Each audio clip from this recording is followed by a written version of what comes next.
Each year, Microsoft Research hosts hundreds of influential speakers from around the world, including leading scientists, renowned experts in technology, book authors, and leading academics, and makes videos of these lectures freely available.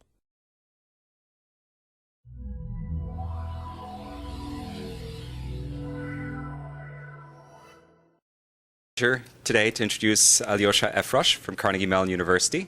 As many of you probably know, Alyosha got his PhD at Berkeley, where he was a genial host for a lot of us who came through to visit.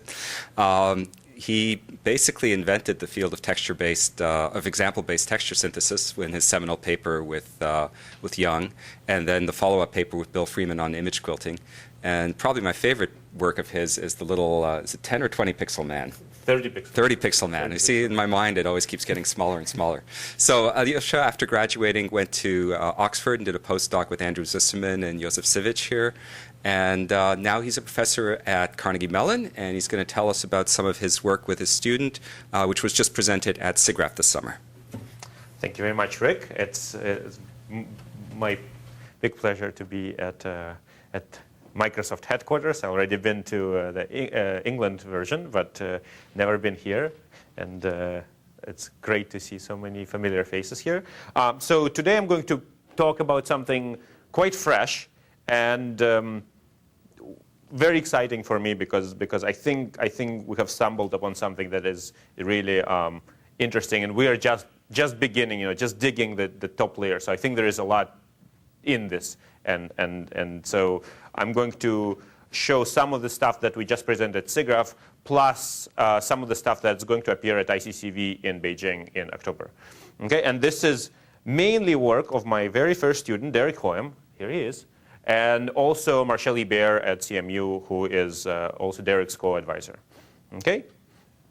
So I'll start with a sad tale of a sad and miserable life of an object detector. So there is your object detector, and his life is really not a pleasant one. He looks at the world through this tiny little peephole, right? And all he sees of our glorious universe is that. And surely, maybe you who have been trained in object recognition can figure out what he is looking at, this miserable object detector. And there are, in fact, programs that take this as input and produce some kind of understanding of the image. But wouldn't it be much better if it could see the actual grand, scene and get the sense of this whole scene instead of just looking at the small patches through this peephole? So we think that indeed this is the case, that we can get some mileage from looking at the grander picture and not just patches in scattered a bag of patches, essentially, right? And the reason we think that is, so this is one of my favorite examples, nice motivation from art. So this is your typical, early impressionist work, Claude Monet.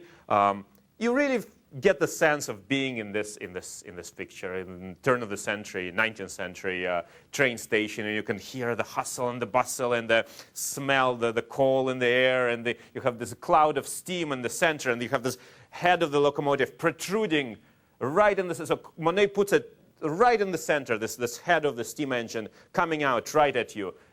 Just nice sense of being in the station. But then you look at this steam engine, you look closely at it, and you look closer still, and you realize it's not a steam engine at all. It's like a penguin or a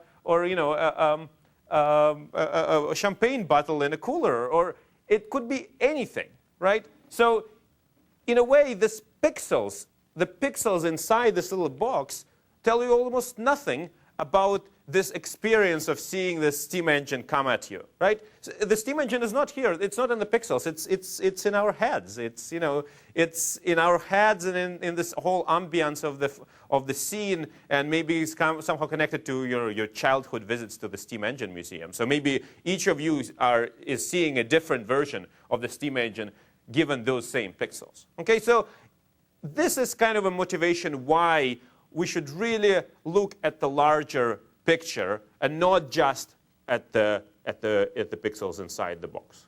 Of course, some of you should say, well, this is not quite fair. This is impressionism. This is art. It's supposed to evoke some kind of a impression in us. And it's true. Unfortunately, exactly the same thing happens in real images. For example, I've been working on the first 30 pixels guys, and it's really frustrating because you look at this guy, for example, over there, and who can tell me what his pose is? What's the pose of that guy?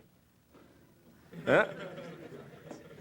He's looking back. Yeah, he's kind of turning back, right? He's like maybe like this. He's checking out this American guy riding at him, and maybe his German buddy over there. You can even say, well, he's kind of tired. It's late in the game. And I gave this talk at one place, and one of the guys, German guys in there, he said, I know this. This is player so and so. But look at him. I mean, the guy has no head. He has no arms, and his legs are a mess of pixels. There's really nothing in this to get all that we have gotten from this picture. It's really a lot of it is in the context. A lot of it is in the setting of the scene. So in a way, what we want is we want to look outside the box, right? To see if we can capture at least something of this flavor, of this large, scene-centric flavor. And of course, there has been some work for thinking outside the box. Antonietta Alba has really been a pioneer in pushing the field in this direction, and he has a number of really very good papers on this topic, as well as some other people. But still, all of this work is trying to model a scene as if it was a two-dimensional image. Okay, all of this is working within the 2D plane. So as far as all these methods are concerned, our world could be two-dimensional, and nothing would change. It would be exactly the same. Okay, but yet our world is three-dimensional. Okay, so when you look at a photograph like this, you don't see, to quote the Gestaltists, splotches of color and texture on a 2D image. What you see is actually the world behind it, something like this. Okay, and in this talk, we are going to do is we're going to try to peer into the image and see if we can estimate or guesstimate the world behind it, and maybe even talk about how we can make movies such as this one. Okay, so this is the plan. Of course, it's a really hard problem. Okay, getting sense of a 3D geometry from a single 2D projection is a very hard problem. In fact, it's a mathematically impossible problem.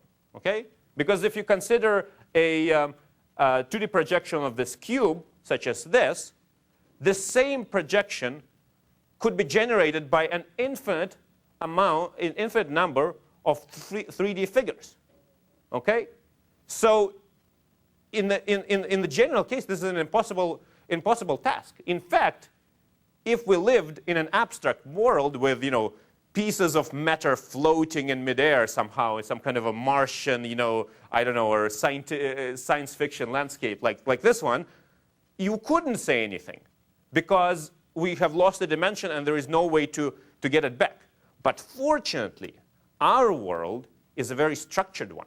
We don't have pieces of matter floating in midair. We have matter sitting on surfaces. There is a nice, gravity provides a nice orientation. There are vertical planes sticking out 90 degrees from the ground. There is a nice structure. There is a lot of nice structure in our world, which hopefully can disambiguate our problem enough that we can guess what this two-dimensional projection could be depicting. Okay? So the idea is that we want to use the intricacies and idiosyncrasies of our world to solve this problem. Okay? So our goals are, at this point, rather modest. We want a very simple, piecewise planar representation of a scene from a single image, a kind of a rough geometrical geometrical frame, if you will, maybe like a theater stage. If you were a theater design, you have your theater stage, and you want to kind of give a sense of what this stage is depicting. That is kind of a representation we are after. Very, very coarse, rough, planar scene that still captures something about what is the geometry of the image you are looking at. Okay? And we are only going to concentrate on outdoor scenes right now. So one way to think about it is kind of like a children's pop-up book. That kind of complexity. A few planar surfaces. Okay? And the approach. Okay. And here's an example. In this nice picture in Oxford.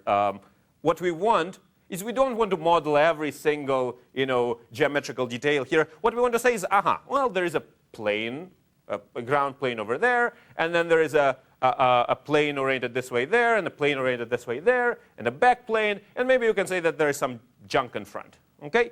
That kind of complexity.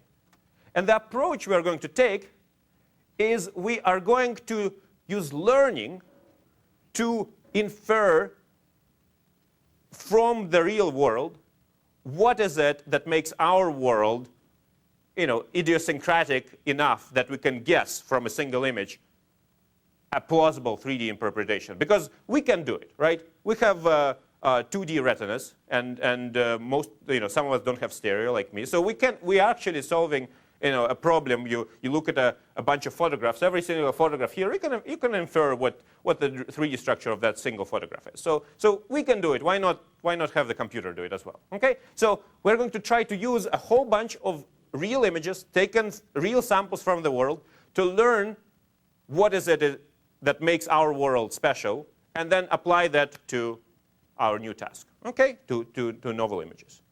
So in particular, what we are going to try to do is we are going to try to learn geometric classes. Okay? So we are going to label an image, such as this one, with one of 7 geometric classes. We call them geometric classes to set them apart from semantic classes like a building, for example, or a car or a face. Right? Here, our classes are determined not by what the material or object is, but its geometric properties. For example, its orientation. So the classes that we have right now, we have a class for the ground, okay? We have a class for the sky, which is, okay, it's not a plane, but it's plane infinitely far away. And then we have a bunch of vertical classes. So vertical classes are planes, are things sticking out vertically from the ground. And we have some 3 planar classes, left, center, right. And they're kind of just oriented, left, center, right. Okay? And we have 2 non-planar classes. We have a solid non-planar class, which is something that's not, not planar but solid, like maybe like me, well, from the side. And we have porous or wiry, and this would be something like the leaves on a tree, kind of a 3D texture. Okay, so these are our goal is to take, given a single image, we want to label it roughly between the 7 classes, such as this. Okay? So how can we even begin? This is seems like a very tall order. Can we use something that has been done in Vision before? Well, for particular classes of objects, there has been some tools that people can use, and I'm sure you have heard of many of them. For example, if you have a Manhattan world, if you have nice rectilinear structure, or you have indoor, where you have, parallel, perpendicular lines going everywhere, then you can do something that reasonable. Can anyone think of some nice cue that you can use for an image like this to infer some 3D properties of it? Anyone? Vanishing points. Yeah, vanishing points. Exactly. You have all these nice lines here. Figure out vanishing point. Nice lines there. From that you can get a vanishing line, and then you're home and dry, and things are great. Of course, this is a very, very nice image for this. And what about,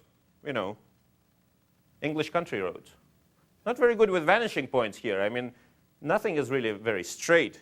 But on the other hand, if you have the Sotheby's database like this, English country roads, well, I've been to England for a year, and it doesn't snow, and it's never sunny. So really, if you say gray, then it's sky, and if you say green, it's ground, and then you're almost there, right? And or you have some kind of a texture for a dirt road, then you have essentially labeled most of the image already.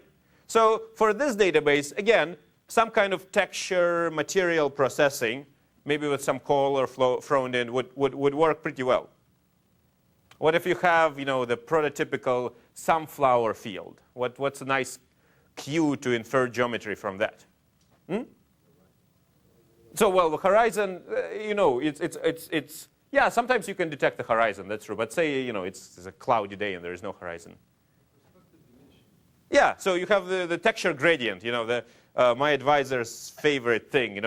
You figure out that the sunflowers is actually the same texture, and then you see that sunflowers getting smaller in the distance, and they compute texture gradient, and you get a nice perspective effect. Okay, so this works great, of course, but it only works great when you have scenes with sunflowers in them, or something that you can extract. So all of these methods work great for a particular subset of images. However, what we want is we want a general method that works in the general case of outdoor images. Okay? So we really try to go out our way to get a very general data set. So we went to Google image search, and we just grabbed photos from the web under search titles like outdoor, scenery, urban, city, things like that. And we got 300 images like this. So interestingly, they are not random samples from the world. Far from it. Okay? They are samples from what people like to put on the web. Okay?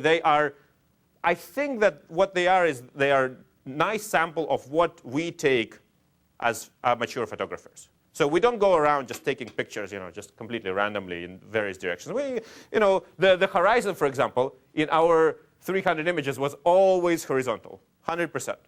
Okay? Another interesting thing we noticed is that the camera axis is usually parallel to the ground plane. So it's very rare that you take pictures like this or like this. Usually, you take them like this, which is also a nice little thing that makes the problem slightly simpler.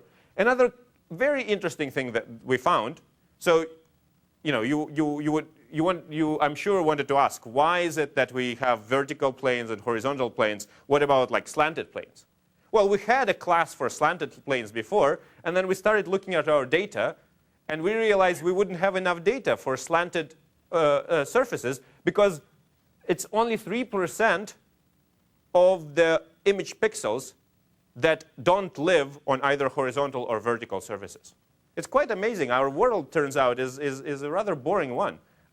We really, 97% of the pixels live either on horizontal surfaces, vertical surfaces, or the sky. Okay? So that's why we ended up not modeling that. But still, it is a very general database. Here is another sample of the images that we have actually used in our training and testing data set. They're very, very general. And I was, when Derek collected this, I was really terrified because I think we would just completely not work on any of this. Okay, but here is the problem setup. Okay, so what we're going to do is I talked about all these different cues that would work for a particular class of objects. So what we're going to do is we're going to just put them all together in one big soup, but make the cues weak. Okay, so the cues we're going to use are all very simple cues and all very standard things. For example, we're going to use color, for example, as a feature, right? The English country roads. We're going to use texture because texture is always good.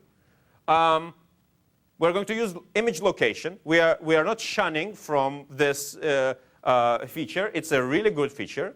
The probability of sky is quite high if you're at the top of the image, and it goes nicely down as you go lower and lower in the image plane. And the fact that the samples that we use in our pictures are not random images, but in fact images taken by human photographers. So we do use image location as one of our features.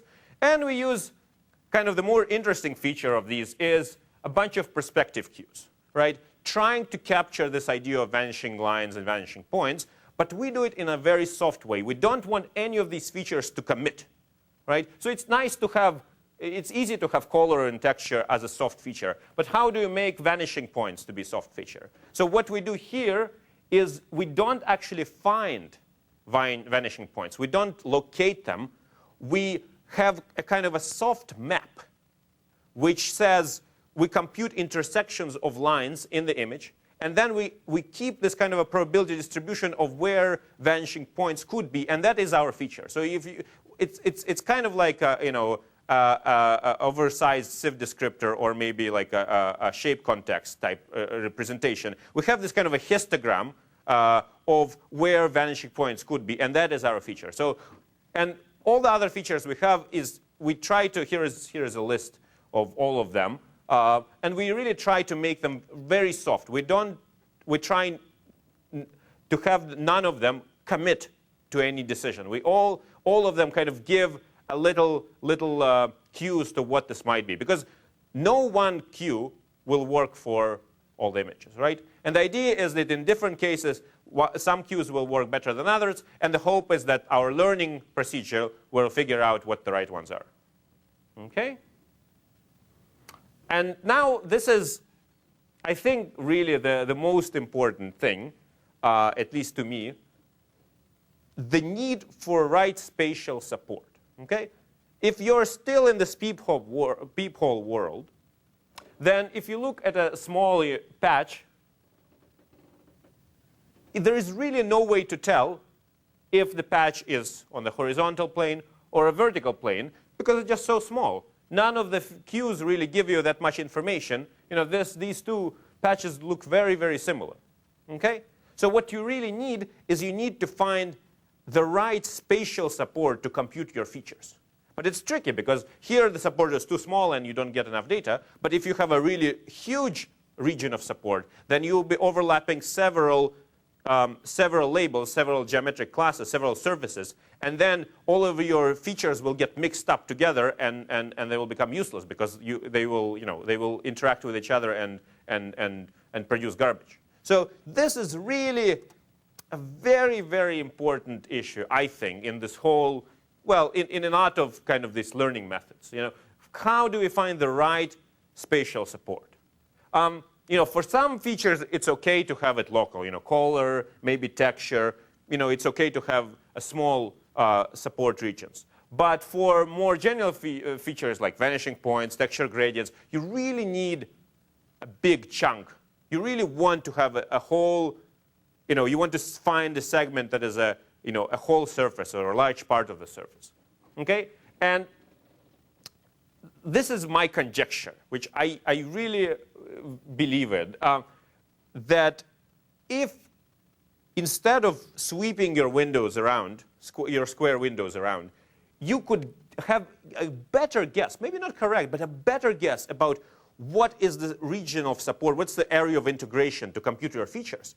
Your features might not need to be very clever, right? Because if you know exactly that all you're integrating over is the features of a face, for example, and nothing else, then in fact a simple histogram of texture gradients will be a very good face detector. And Paul Viola had a paper on this in '99, using texture for face detection, if you can isolate the right region of support. And of course, faces are easy because they're kind of square, but other things are more tricky. So this is, I think, a very, very interesting area. The way we try to solve this problem is as follows. We're going to gradually estimate our structure, gradually estimate the support of our features. The reason we do this is because, well, the right thing to do is to just use the image segmentation algorithm from the shelf, segment your image into segments, and they would correspond to surfaces, and then you compute features over the surfaces, and then you use your learning algorithm, and then you can compute what orientation each segment is. Okay? That's great, except image segmentation is an unsolved problem, and in fact, it's as hard as object recognition problem, because essentially it's a chicken and egg problem. To segment a surface, you have to first recognize that it's a surface. Okay? So it's a problem that's very, very hard. So a single segmentation will not work. It will fail. So what we're going to do is we're going to have multiple segmentations and hope that some of them will have the pieces, the segments that are correct. So first what we're going to do is we're going to start with superpixels. And superpixels are basically a nice kind of a representation of an image with an over-segmentation. So we produce from millions of pixels, we produce something on the order of 300-400 superpixels, which are pretty much guaranteed to not straddle region boundaries. Okay, so there has been work in Berkeley of Xiaofang Ren and Jitendra Malik, which computed on real data sets whether superpixel, how well they behave, and they seem to be very well behaved. They really, they grab pixels that should be together and don't grab pixels that are straddling a boundary usually. But they still, and you still end up with 300 or 400 segments. So it's not really a segmentation, but it's a nice pre-processing step. It makes later computation easier. Once we have the superpixels, we are going to cluster them into segmentations, and we are going to have many of them, because no segmentation by itself is going to be correct. But if we compute many of these segmentations, then the hope is that in some of the segmentations, some of the segments will be correct. And if we can pull those out, we can get a correct labeling of the image. Okay, so that's the overview of the algorithm. So the superpixels, there is really many ways to compute it. What we use is we use Pedro's and Dan Huttenlocher's algorithm, which is just very fast. But you can use Harry Shum used I forget what he used in his Siggraph for, but it's really in Berkeley they use normalized cuts. It's really not that important what over-segmentation algorithm you use. You produce an image that basically reduces down the complexity of the algorithm. So the colors here just indicate different superpixels, that's all. Okay? Once you have that, our plan is to group the different superpixels together into segments, and we are going to do it many times, several times, to produce some multiple segmentations. Okay? And the way we are doing it is actually rather primitive, but the thing is that you can really plug in anything else you want. You can plug in normalized cuts or any segmentation algorithm, because most of the segmentation algorithms are kind of brittle, and the initial conditions really change them a lot, which is a good thing for this, because you tweak the initial conditions and you get more samples in your segmentation space. So what we do here is we have run segmentations with multiple number of segments, and we also have a random initialization so that we create multiple segmentations. So that's how we get the randomness of the segmentations. And the actual segmentation, the grouping algorithm is really simple. So we have the 3 superpixels like this. So we can say the middle superpixels here, it's more likely to be grouped with the left one than the right one, given what we learned from our training set. So we learn kind of this affinity function, affinity likelihood between superpixels, and then we just greedily group each superpixel to its neighbor, and we repeat it. It's kind of like a k-means type thing. It's very simple, but this part can be, anything else can be inserted in as well. Okay? So, and now, once we have a whole bunch of segmentations, we have a soup of segments, right? So each segmentation provides us with, 10 to 20 segments, and then we have some number of segmentations like this. So we have a soup of segments. So for every segment now, we want to learn what the labels of those segments are. And now we can use really all the available cues. And now we can have like segments we could have as, for example, this is a sky segment, and this is a vertical segment. And this is actually a mixed segment. So we can learn actually that this segment has some horizontal and some vertical stuff. So we can learn that actually this is not a very good segment, right? Because it combines vertical and horizontal stuff together. So we can infer, that's a mixed segment. We better not use it, okay? And we do this by estimating 2 likelihoods. One is a homogeneity likelihood. Given a segment, how likely is it that all superpixels within the segment, that they all come from the same geometric label, they all have the same label? And then a label likelihood, which is actually which label is it most likely to be. Okay? And we estimate these likelihoods from our training data, from our 300 training images. And we have a mixed class as well, as I said before. And we do it by boosted decision trees. Okay? And the reason we use decision trees as opposed to any other learning method is that decision trees, you can kind of see that maybe looking at the decision tree, you can try to figure out what it's doing. It's still kind of tricky, but at least there is, we can look at what the features are being used. So it was really a choice more to having to do with, let's see if we can understand what the algorithm is doing, as opposed to, decision trees work the best for the problem. So it's kind of an arbitrary choice. And we used AdaBoost for boosting these decision trees. Okay?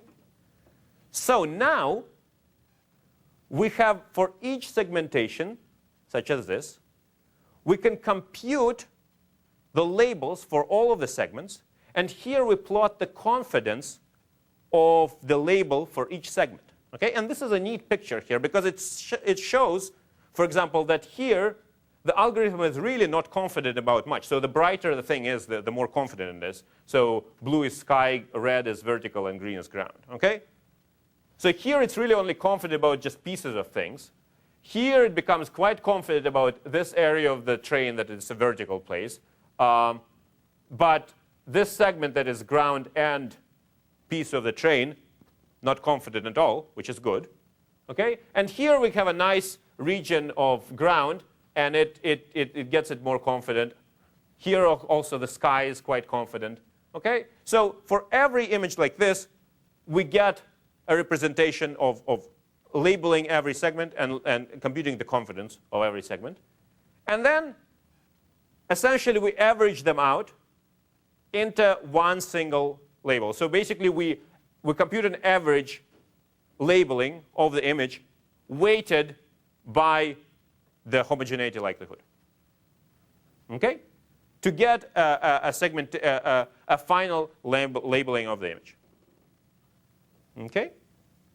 So let's go in and look at the numbers of the experiment. So we have 300 images, all labeled by hand. So this is a lot of superpixels. So we labeled superpixels, not pixels, but we actually clicked on every superpixel to indicate which label class it is. 50 of the images were used to learn the grouping, the superpixel grouping function, and the rest, 250, were used to learn the homogeneity likelihood and the label likelihood. We used 2 separate classifiers, a 3-class main classifier, sky, vertical, and ground, and then a subclassifier for the vertical stuff. And we use 5-fold cross validation. Okay, so enough of this. So let's see some results. All right. Can you explain what 5-fold cross validation means? So we took subset of the training data, right? So we tested and trained on the same data, right? So we have 250 images, and we used some fraction of those images. I think we used like 80% of those for training, and then we tested in the remaining 20%. And then we did it 5 times for different subsets. Okay, so this is basically, instead of labeling 1,000 images, we get essentially the same benefit for testing with just 250 labeled images. But you don't reuse any of the training. No. Right. We don't. Yeah, we train and test on completely different images. Yes. Okay, so none of the testing images are used in training, but we use this cross validation. We use this cross validation to basically compute more statistics of the data set. Okay, this is just a way to get a better estimate of how well we do given the limited number of label images we have, right? Okay, so let's look at the results. Here, going to be a bunch of slides, and they all have the same format. We have input image on the left. We have the ground truth labeled by Derek in the middle, and then we have the result of our algorithm here. Okay, so you can look at the differences between these 2 columns to see how well we do. but I have to warn you that some of the ground truth is a little bit arbitrary also. So, sometimes we do better than the ground truth, maybe, or as well. So here, for example, the car, we missed the car. Okay. Also here, this facade of the building is labeled as turning to the right, whereas we labeled it as facing forward. But really, this angle, it's not really clear, which bucket this should be in. So it's not. It might be that actually both are correct labelings. Okay. Here we have. So if you remember, the X's are porous, and the circles are solid, I think. And so the ground truth labeling is that all the leaves this is a porous material, whereas here we label it as actually solid, non-planar stuff, which is again not clear which one is right because these trees are so far away they might as well appear solid. Okay, so here is another example. Kind of happy with this one because the top one, the ground and the vertical stuff is really made of the same material. And yet it seems to kind of figure out reasonably well that there is ground and there is vertical stuff. Okay. Here's another image, pair of images. So we can do snow, not just green grass, and we can do water reasonably well. Okay. This is actually an image from ICCV 03 in Nice. I'm very happy with this image. It's a very difficult image, and we get it almost right. Notice that here, the train station, Derek labeled it as a plane facing to the right. But really, if you look inside, you realize that there is a lot of different structures, and it's not really very planar at all. So perhaps the labeling that we did is maybe closer to reality than what Derek labeled. Okay, and here we have the Oxford image and something with a large foreground object. So here we have, Derek was lazy and didn't label these little things as objects here, but we caught them. Okay. Some more images. So here is another nice one where we really find the difference between the ground and the vertical plane. The orientation is wrong, but we get this distinction pretty well, even though it's exactly the same material. It's the sand thing. Okay. Some more stuff.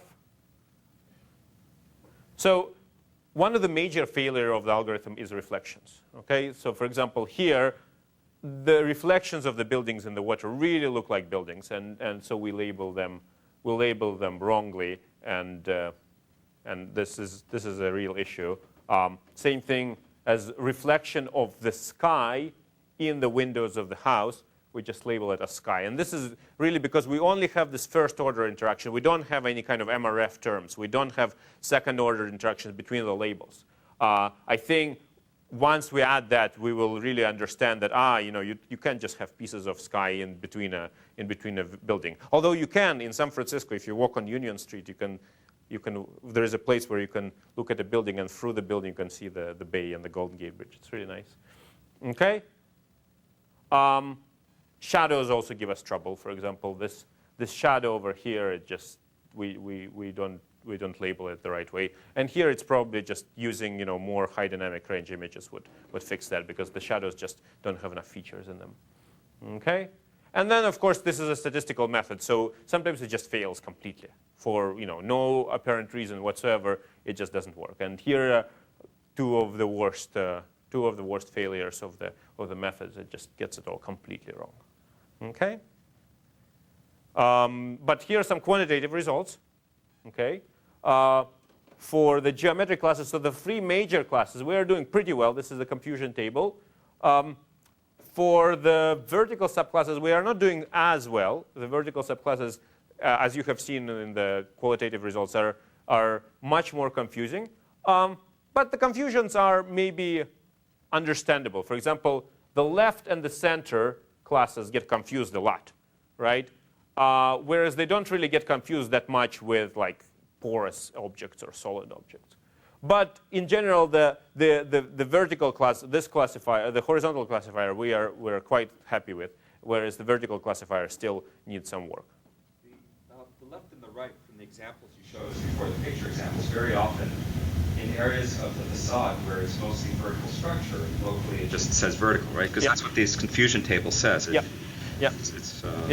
just, the perspective cues, it's not capturing enough of the perspective cues to figure out that it's actually turning away. And we have some ideas of, so adding better perspective cues maybe will help. Also, including the intersection of the ground, which we find very well, with the vertical, this intersection line, maybe we may be able to propagate the information back up and estimate this further. I'll show more data on how we can improve this. So my little hobby horse, this better spatial support, does it actually work?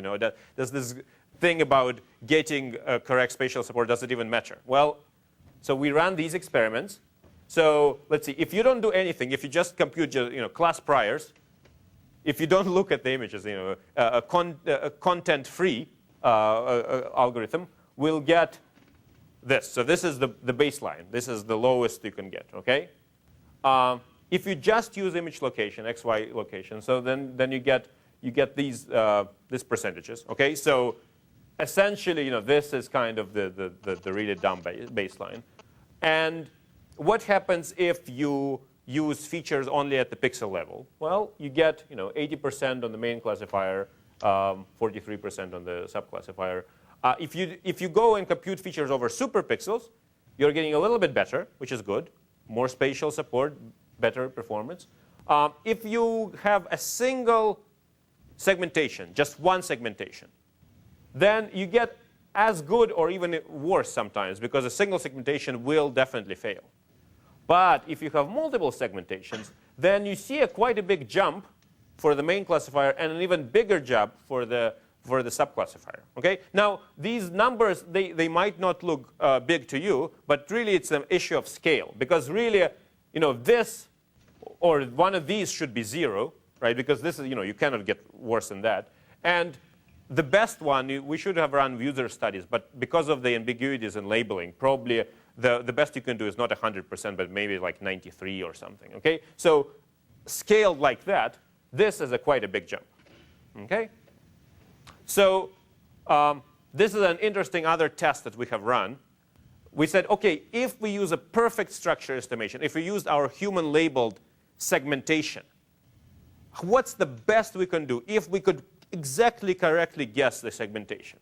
And basically, for the vertical classifiers, we can do almost perfect. In fact, I think this is perfect, given ambiguities in labeling. We get 95%. So these features are, even though they're really pretty dumb features, get us essentially all the way there if we get the correct segmentation. For the vertical classifier, this is somewhat of a troubling number. We only get 66% right. So this is basically as much as we can get. From 52, we can go all the way up to 66 with the current features, but no more, okay? And I think this number basically means that we need to think of a better way to, better features to improve our vertical classifier. Yes? Could it also be for the main class that you could remove features? In other words, for the features that aren't really helpful? Well, the idea is that if it's a decision tree, if the feature is not helping, it's just not going to be included.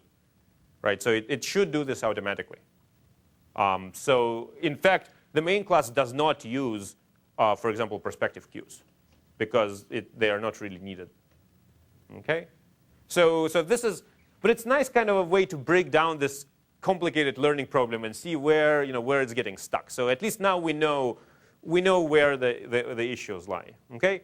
Another question you might ask is, okay, well, there's a big, huge, lots of pot of features. Which ones are, maybe it's like the location is doing everything for you and all the other features don't work. Well, so we run some experiments on that too.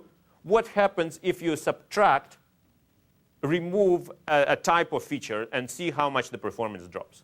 And you can see that, so the location and shape performance drops a lot if you get rid of the location, which is to be expected, right? The sky ground thing. But all of them drop a lot if each of the classes are subtracted. So here is an example, a real example from, this is one of our nice images here.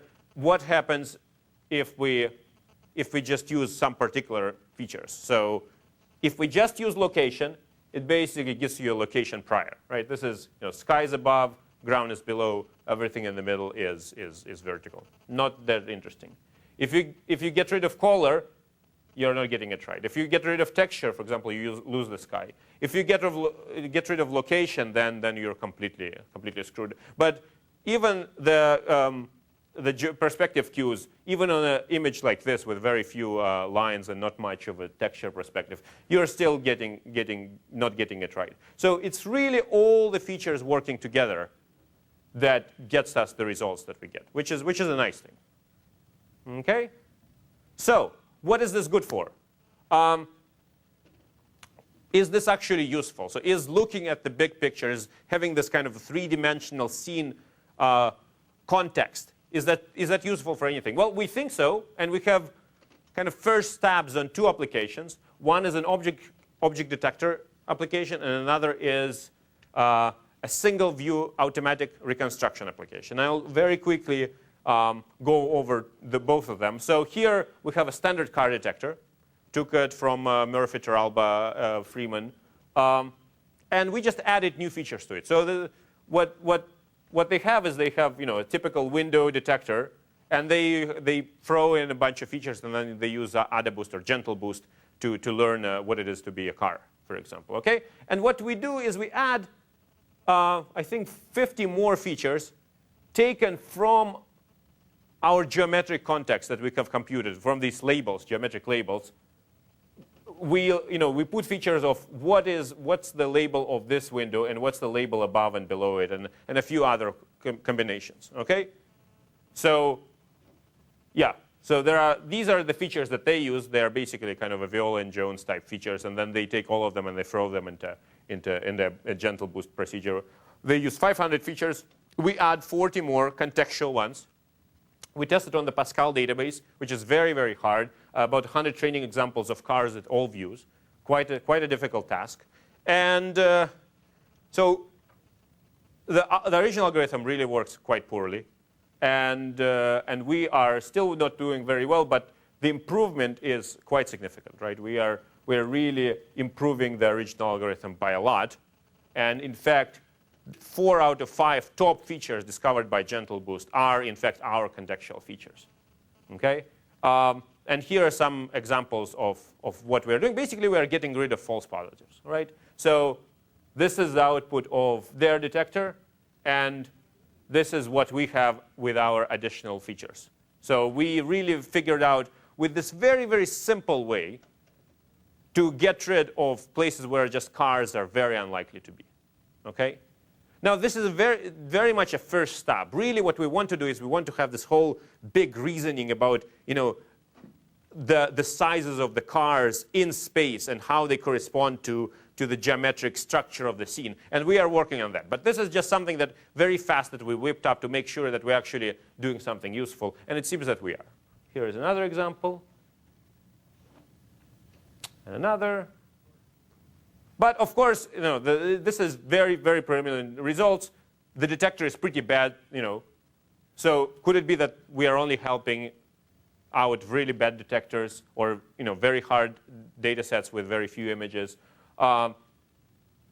Will a 2D context work just as well here? So these are all the questions that we're going to be working on right now. This is just a first stab, but it seems that we are at least doing something useful. One reason to expect that we are actually going to do quite a bit better using the 2D context is that in Antonietta Alba's work, every time he used his context, the improvement was really very marginal. He would get like a few % better, whereas we are getting something that is 10–15% better. So quite a bit of improvement. So we have this indirect evidence that we might be better. But this is all future stuff. And now here is a little plug for our Siggraph work, which is now we have all these labels. Why not use them for something fun? So this actually started as a visualization tool. I wanted to see, OK, these geometric labels, how do they actually look like in space? Why don't we just create some thermal models to see? And they looked nice enough that we whipped up a Siggraph paper in like 3 weeks. So basically, the idea is that given these labels, we want to get this kind of a museum diorama view of what this image might look like. And the idea is that we really want to use very simple geometry, just a few planes, just to see the spatial frame, this nice geometrical frame of the image, not to really model every nook and cranny of the image. Okay? And the idea here is that it's like a children's pop-up book. We just we fold and cut the image and pop it up as a little 3D model. So here is an example. What we do is actually quite simple. We used only the vertical geometric label, the sky, vertical, and ground, okay, for this. And then we detect the intersections of the ground with the vertical plane. We do some image processing, half transform, merge them up, find the horizon using our features, and basically generate this cut and fold plan like you would find in a children's book. You say, OK, algorithm, you're going to cut along the broken lines, and then you're going to fold along the solid lines. OK? Chick, chick, chick, some fun with the scissors, and you get basically a very simple 3D model. Then you can just texture map the image onto it, and you can play around with the model. OK? So here is an example of a picture I took in Oxford, and it's two views. So you can kind of feel like this is like a theater, theater stage. Here is some other. So the input image is top left corner. Some new views. This is Fort Ross on the top, and somewhere near Paris I was hiking. Nice to have a high multiple megapixel camera for this. When you fly in. So this is a comparison with a manual method. There have been a number of methods for the single view reconstruction. All of them involve the user. So in graphics, everyone has heard of Turn to the picture, of course, which is a very nice, very simple interface, but it only works for single point perspective. So one of your sides of your theater stage has to be parallel to the camera. So it wouldn't, for example, work on this image. People in vision, of course, have heard of Antonio Cremonesi's, David Leibovitz's work with AZ on single view metrology. And so here's a comparison with that. David was very kind to dig out this famous image from some broken hard disk. He was spent a week finding it. But we got this image. And here is David's reconstruction. He spent quite a bit of time on it. And you can see that it's quite a nice reconstruction. The roof is slanted and everything. And this is our reconstruction. Not as nice. The roof is flat, and the vertical vanishing point is not modeled. But this is completely automatic, and it's 30 seconds in MATLAB. Okay? Whereas this is quite labor intensive. Okay? So this is kind of the trade-off you get. Of course, I have to, again, a disclaimer is it's not going to work on every image. This is a statistical method. And even though our labeling method seems to be extremely accurate, you have a whole bunch of other errors that are going to bite you. So you have labeling errors, but you also have bad ground and fitting errors. Sometimes modeling and assumptions are wrong. Occlusions, horizon estimates, all these things will compound. And so we get about 25–35% of images that we tried give us models that are pleasing. Okay? So this is kind of in the realm of digital photography. You go out, you take 100 pictures, and then you go home and you erase 90 of them because only 10 of them were good enough. So this is kind of the same idea that you drop your folder of images into this machine. It automatically spits out thermal models, and then you look at them and see which ones you like and you keep them. So this is kind of that. It's not really a reliable. You're not going to put this in a military helicopter or something like this. Okay? But still, we believe that this is quite useful because it really doesn't require a user to do anything. It either works or it doesn't, but the user needs to do nothing. All right? So it's typical failures. what are they called? The reflections, once again, really kill us here because it thinks that this is part of the building, and so it makes this kind of a nice Florence image look particularly weird. And here we have, it doesn't even work on the authors of the paper. So foreground objects, when actually we label them correctly, but then segmenting them out it's a segmentation problem. So foreground objects overlapping with foreground and background are very difficult, and so we just plaster them down. So it doesn't really work with portraits right now. It works with kind of open scenes. Okay, and so now I will show you the music video. I think it's going to show. Yep. And we even have Bach music. So this is the input image. This is Oxford.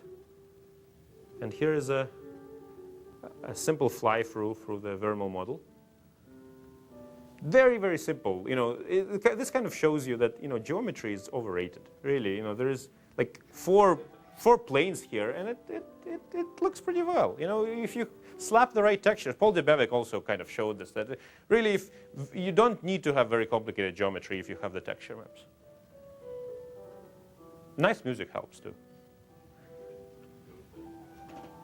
And you can see that there is, it gives you the rough sense of the scene. It doesn't give you exactly the right thing. So this is also in Oxford on the way to AZ's lab. If we could have filled in the sky with some texture synthesis thing, but we thought, that's no time for that.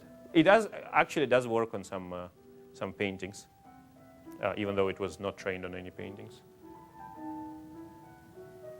Again, this is a really, really simple model, 2 planes, but it kind of looks nice. This is a building on CMU campus. Again, very simple model, and you can do nice fly through there.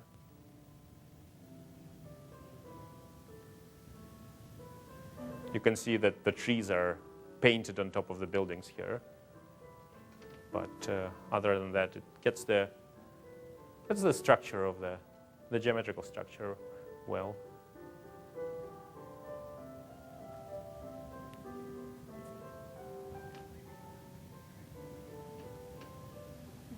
All right. So, what have we learned? Well, I've shown you what we believe is the first system to try to recover geometry, rough geometry, from a single image.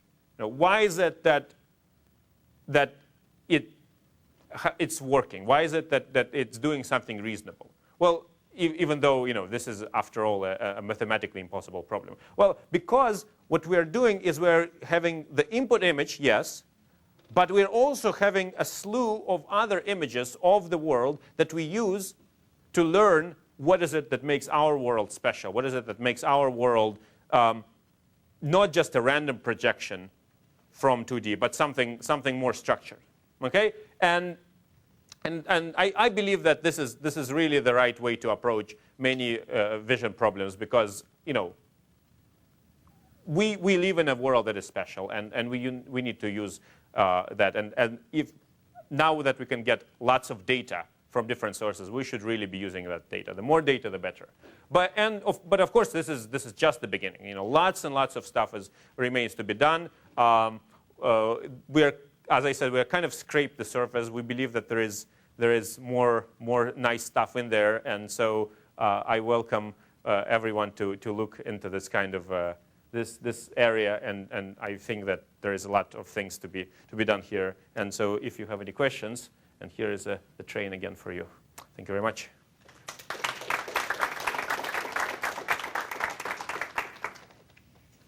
We have time for questions.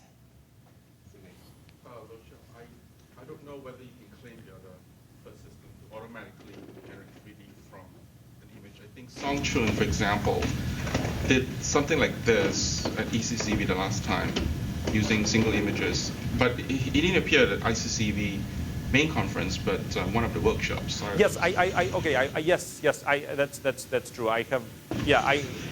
after the papers were all submitted, I saw that the one with the plant, right? Yes. And so I have to say rather that, yeah, for general image, because, yeah, he basically has a plant, an object, a very complicated object, but a single object with very, very simple background. So it's kind of a modeling a single object from a single image. Yes, so Sunchung actually is working in this direction as well, and he was showing some other stuff that is in progress. So and there is also there is work emerging from Andrew Ng's lab as well. But I think we're the first published, let's say this way. But it seems like this area is really picking up fast. Yeah, a lot of very good people are working on this. But I think we're still the first who can do automatic single view reconstruction from a general scene, general outdoor scene. Okay. So as a prior to like 3D reconstruction technique, multiple images, have you looked at that at all? Say it again? So just using this as a prior for 3D reconstruction. So if you have multiple images. Yes. This is actually one of the things that we want to look at for like basically wide baseline stereo. Use this as another set of features for matching. Yes, this is, I think, could be fruitful if it's like texture impoverished data and SIF descriptors don't work. Maybe we can do better than the SIF descriptors because of this structure estimation, because we have large regions. So yeah, this is one of the things where we are planning to look at. And also, you said the running time, the one thing I heard was 30 seconds. Yeah. Right. So that's for the whole model. So if you just label the images, it's faster, and it's MATLAB. So how fast do you think it would be? You know, right? Well, how fast is it just to label the images, and how fast do you think? So labeling the images, I think, is maybe 20 seconds in MATLAB, and I think you can get it down to like a couple of seconds in C, right?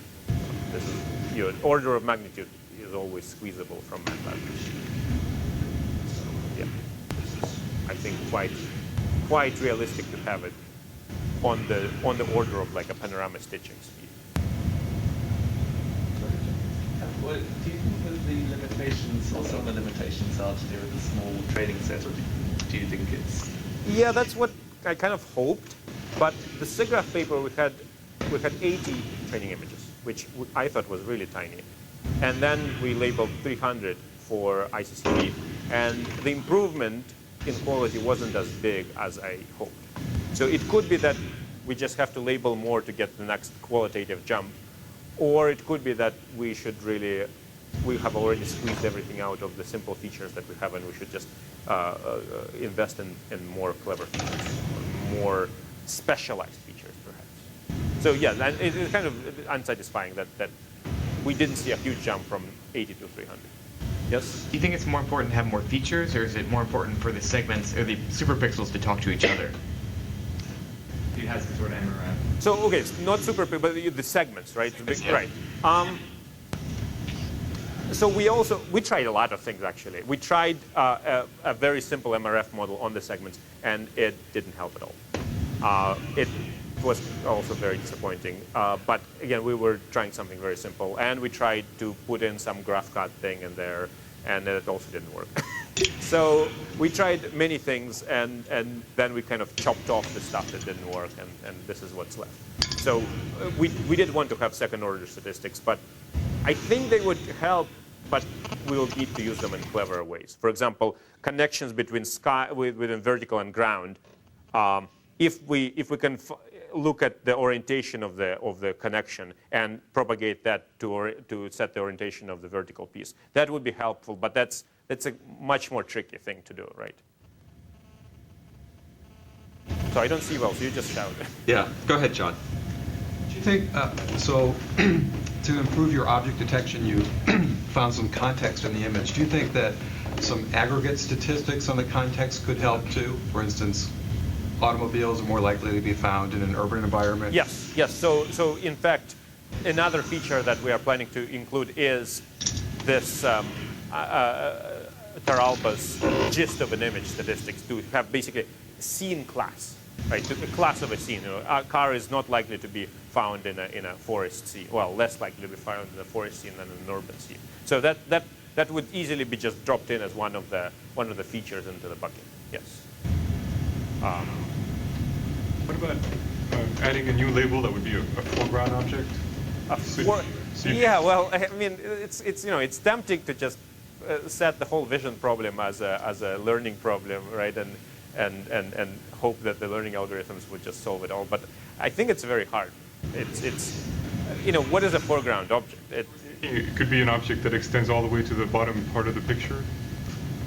So a segment that reaches the bottom. Actually, that's actually maybe a good idea. That's true. Maybe using again the prior of people. What do people take pictures of, right?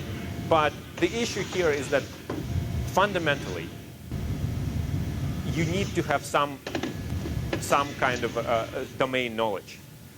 You have to take a picture of people, right? Without knowing that it's a person, there is no reason why my head should be connected to my body and not the brick wall behind me. Because my head and my shirt, different color, different texture, different everything. So what's the reason why this should be the right interpretation instead of cutting my head off? It's really, you need to know something about humans. So that's another project that actually we've been working with Joseph in Oxford last year about trying to learn that from the data as well. But yeah, I believe that now we are really pushing at the crux of the vision problem. And here things become much more difficult. So I had a question about the fact you don't have an MRF, but you're using this multiple hypothesis labeling, right? So the multiple hypothesis, in a sense, I haven't figured this out, but it seems like having those multiple hypotheses is almost like exploring the space of spatial relationships, right? Because you're saying, in one hypothesis, you're saying these superpixels go together, and another hypothesis, these superpixels go together. So I guess two questions. One, do you know of anyone else who's done sort of marginals on multiple hypotheses? And two, do you think there might be a deep connection to certain kinds of MRF inference, like belief propagation or something like that? I see. So there are two little bit separate things. So the MRFs that I was talking about is actually MRFs on the segments, right? And you are talking about MRFs on the little superpixels, right. Which are slightly different scale of MRFs, I suppose. Right. We only tried MRFs on the superpixels. We didn't try it on the segments. As to connection, basically it's essentially a poor man's way of doing what Sun Chun-Zhu does with MCMC, the DD-MCMC work, right? It's basically, the right thing to do is to look at all the possible segmentations in the world and then pick the ones that are right. And he is doing this in this nice but very slow way of kind of guessing what the right segmentation would be.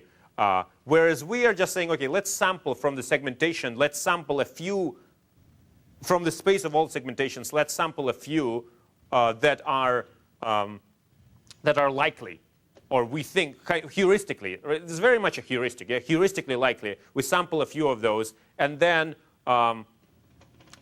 we just use that instead of evolving segmentations as we go. I think that the DD-MCMC is the more correct, fundamentally more pleasing way of doing things.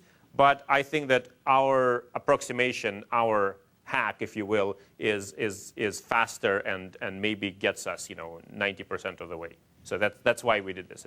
Because we felt it was a simpler way to achieve close things. But I think there is a connection between that. Have you tried to do pop-up in any sort of panoramic images, or with any of your features sort of dependent on field of view? Should work. Should work. Haven't tried it, but we have XY coordinates as not just the not the vertical coordinate, but also the horizontal coordinate as one of the features. I'm not sure how often it gets used, but I think we can just normalize that, and maybe it might just work, or maybe some training panoramas But yeah. Because it would look pretty cool, I would imagine, if you could build a model of a full 360 or at least a cylindrical field of view. That's true. It would be weird to see how it. So there is a follow-up to the tour into the picture work in TOG, where they manually did 3D reconstruction from panoramas. I forget the exact citation now. It's in the paper. It looked kind of cool. It's true. So yeah, that's a possibility. Yeah. Okay. Well, if there are no more questions, let's thank the speaker once again.